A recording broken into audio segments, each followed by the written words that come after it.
السلام علیکم ورحمۃ اللہ وبرکاتہ۔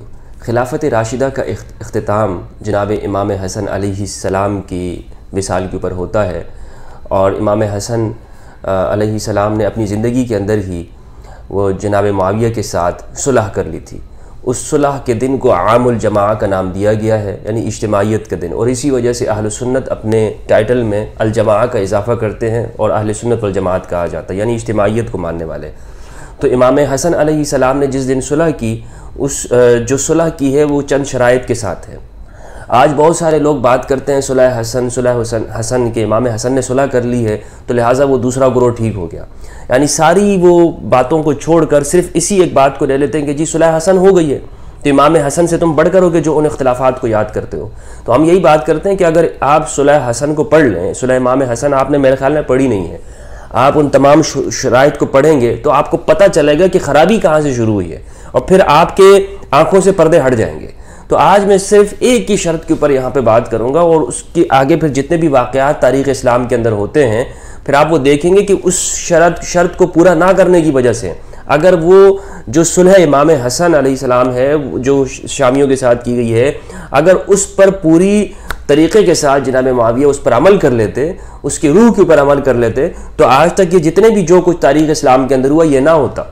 وہ شرائط کیا ہیں؟ اس میں سے ایک شرط، پہلی شرط تو یہ تھی کہ جو فیصلے ہوں گے، یعنی جو امام حسن اپنے اس خلافت کے حق سے دستبردار ہو رہے ہیں اور جناب معاویہ کے حق میں دستبردار ہو رہے ہیں، تو یہ کچھ شرائط ہیں۔ پہلی شرط یہ ہے کہ جو بھی فیصلہ کیا جائے گا، شامی حکومت جو بھی فیصلہ کرے گی وہ کتاب اللہ اور سنت رسول پہ کرے گی، نمبر ایک۔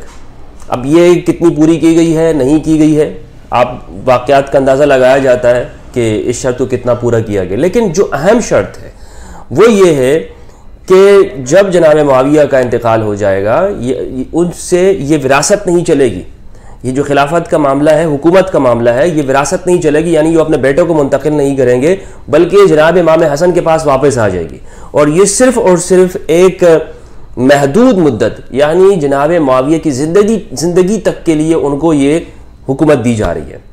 یہ جو دوسری شرط ہے اس کو اب آپ دیکھیے کہ آگے کیا اس کو پورا کیا گیا ہے؟ نہیں پورا کیا گیا۔ جس نے بھی تاریخ کا مطالعہ کیا ہوگا، واقف ہوگا، وہ اس بات کو اچھی طرح سے جانتا ہے کہ جناب امام حسن علیہ السلام انہیں کچھ ہی دنوں بعد زہر دے کر شہید کر دیا گیا، اور پھر انہیں کس طرح سے ان کے جنازے کے ساتھ جو کچھ ہوا اور کیسے شہید کیا گیا، گھر کے اندر ہی روایات کے اندر آتا ہے کہ بیگم کے ذریعے ہی انہیں زہر دلایا گیا وغیرہ، پوری تاریخی بات ہے۔ لیکن زندگی کے اندر یعنی امام حسن نے جو یہ شرط لگائی تھی، اس میں آپ دیکھیں تو معاویہ سے یعنی عمر میں کم تھے، اور جس عمر میں جناب امام حسن کا انتقال ہوا ہے اس عمر کے اندر یعنی طبی جو آپ کا انتقال تھا طبی نہیں تھا، بلکہ آپ کو کیا دیا گیا تھا؟ آپ کو زہر دیا گیا تھا، تاکہ وہ جو شرط ہے وہ کسی طرح سے وہ ان کے حق میں پورا نہ ہو سکے۔ اب یہ کس کے فائدے کے اندر جا رہی ہے؟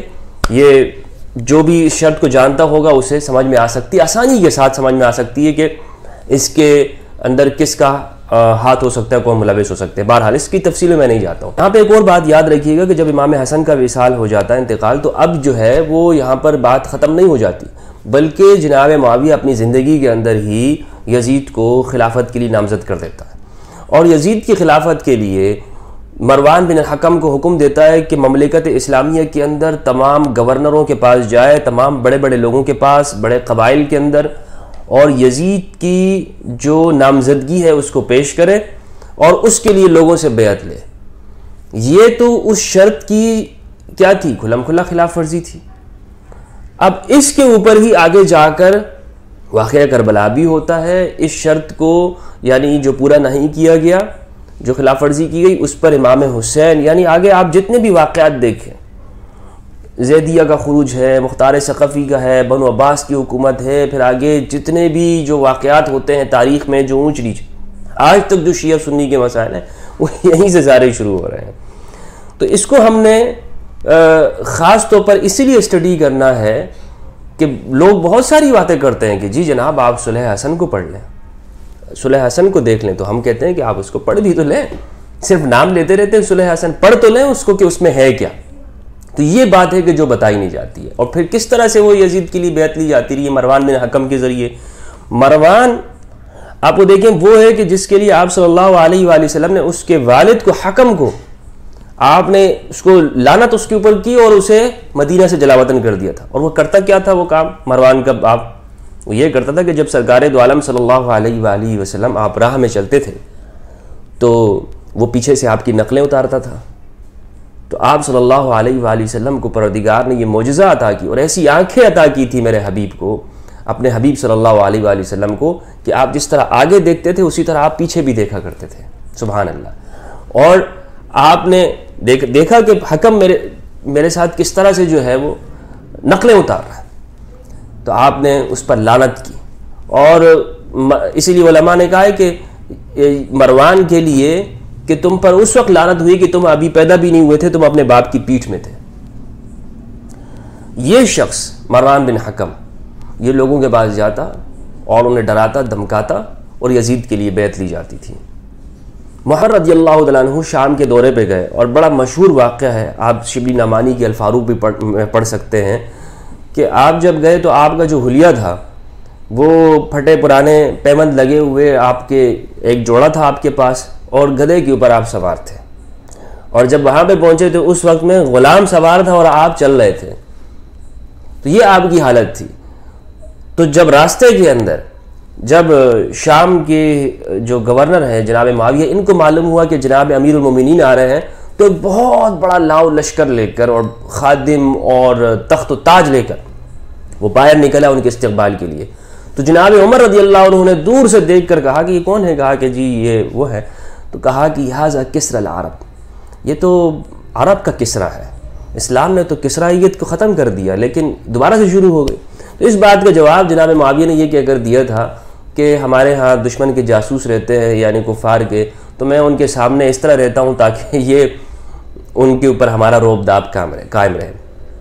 تو یہ تو آپ کو معلوم ہے کہ روب داب کبھی بھی شاہانہ طریقے سے قائم نہیں ہوتا. روب داب تو جناب عمر کے طریقے سے قائم ہوتا ہے کہ آپ سادگی کے اندر بھی روب داب قائم کر سکتے ہیں. کہ جب وہاں سے ایرانی جب آئے تو دیکھا تو پوچھا کہ تمہارا سردار کہاں ہے؟ معلوم ہوا کہ بادشاہ وقت مسجد نبوی میں بیٹھے ہوئے ہیں. تو سادگی کے اندر تھی. اور جناب رسول اللہ صلی اللہ علیہ وآلہ وسلم کا جو حکمرانی کا طریقہ وہ بھی یہی تھا اور خلفائے راشدین کا بھی یہی رہا ہے. تو الغرض کہنے کا مقصد یہ ہے کہ کس طرح سے صلح حسن وہ پوری نہیں ہوئی اور اس کے بعد یہ ساری کی ساری جو چیزیں ہیں وہ سامنے آئی ہیں. لہٰذا جو بھی یہ بات کرتا ہو کہ امام حسن نے صلح کر لی، عام الجماعہ ہے اور اس کی بڑی تعریف کی جاتی ہو، ان سے آپ یہ بھی عرض کیجئے اور یہ پوچھئے گا کہ جناب ٹھیک آپ صحیح بات کریں لیکن وہ شرائط کیا تھی؟ ابھی تو میں نے صرف دوسری شرط کے اوپر بات کی. پہلی جو شرط ہے کتاب اللہ و سنت رسول کے اوپر عمل ہوگا. اگر آپ زندگی کے واقعات کو دیکھ لیں تو کیا ان میں کتاب اللہ اور سنت رسول کو پورا کیا گیا ہے؟ آپ یہ دیکھیں کہ سیرت رسول صلی اللہ علیہ وآلہ وسلم اور خلفائے راشدین کی زندگی، یعنی اس میں جو نظام حکمرانی کا جو طریقہ تھا اس میں مقصورہ نہیں ہوتا تھا بادشاہوں کے خلفاء کے دربار کے باہر. یعنی ایک حاجب کا نظام کہ سیکریٹری یا چپڑاسی کا کہ پہلے کوئی ملنے کے لیے جائے تو ان سے ملنے کے لیے اس سے اجازت لینی پڑے، کوئی پرچی وغیرہ اس کے سامنے رکھی جائے. کوئی حاجب اور نگران نہیں ہوتے تھے. بس کوئی بھی شخص ان کے دروازے کو کھٹکھٹاتا تھا اور چلا جاتا تھا امیر المومنین کے پاس اور اپنی بات کہہ دیا کرتا تھا. یہ سب سے پہلے اس ملوکیت کے زمانے میں شروع ہوا کہ جہاں سے رشوت کا بھی پھر آغاز ہوتا ہے. آپ کو معلوم ہوتا ہے کہ جب بادشاہ آپ سے ڈائریکٹ نہ ملتا ہو، کسی اور ذریعے سے آپ ملیں تو پھر اس شخص نے اس کی منمانی ہوتی ہے، اس کو راضی کرنے کی رشوت بھی دی جا سکتی ہے اور اس کے ذریعے سے اپنی باتیں بھی کھلوائی جا سکتی ہیں. کسی کو اچھا برا بھی اس کے ذریعے سے کھلوایا جا سکتا ہے، جو آج دنیا کا پورا نظام چل رہا ہے. تو آگے یہ تو صرف مثال ہے، بہت ساری باتیں. امویوں کے زمانے میں 4 نمازیں ایک وقت میں ادا کی جاتی تھی. جناب انس بن مالک رضی اللہ تعالیٰ عنہ صحیح بخاری کی روایت ہے، فرماتے ہیں کہ حضور صلی اللہ علیہ وسلم کے زمانے کی میں کوئی چیز اس دور میں نہیں دیکھتا ہوں سوائے نماز دیکھتا تھا، وہ بھی آج برباد ہو گئی ہے. تو تبدیلی ہوئی، یعنی اسلام کے اندر باقاعدہ سے ایک یوں کہا جائے کہ جو روایت ہے کہ بنو امیہ سے ایک شخص پیدا ہوگا کہ جو میری سنت کو تبدیل کر دے گا، وہ اموی زمانے کے اندر تبدیل ہو گئی. اسلام کی جو بنیادی چیزیں تھیں ان ارکان کو وہ تبدیل کیا گیا اور اسے آہستہ آہستہ آہستہ آہستہ پھر فرقوں کے اندر اور پھر یہ اس طرح جماعتیں مختلف بنی ہیں. تو صلح حسن کے حوالے سے جو ضروری باتیں تھیں وہ میں نے آپ کے سامنے عرض کر دی. اس حوالے سے اگر کوئی آپ کا سوال ہو تو آپ ضرور پوچھ سکتے ہیں. والسلام علیکم ورحمۃ اللہ وبرکاتہ.